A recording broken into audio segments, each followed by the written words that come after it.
This channel does not promote any violent, harmful, or illegal activities. All content provided by this channel is meant for an educational purpose only.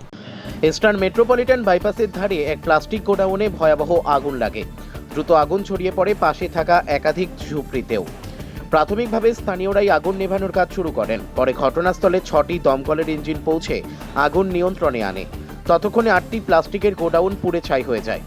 স্থানীয়দের দাবি একটি meter box থেকেই আগুনের সূত্রপাত। তবে দমকল বিভাগ আগুন লাগার সঠিক কারণ খতিয়ে দেখছে। এই ঘটনায় এখনো পর্যন্ত কোনো হতাহতের খবর নেই। পরিস্থিতি আপাতত নিয়ন্ত্রণে। আগুন পুরোপুরি কন্ট্রোলে আছে। আমি ওই কন্ট্রোলের মধ্যে ছোট একটা জায়গার মধ্যে সীমাবদ্ধ করা যাচ্ছে। কিন্তু আপনি এদিকে দেখতে পাচ্ছেন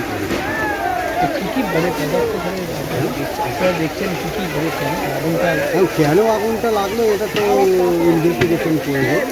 কিন্তু আপাতত আগুন আর স্প্রেড করবে না। এখানে তো পুরোটাই আমরা ওইটুকুকে পরিমাপ করে নিয়েছি।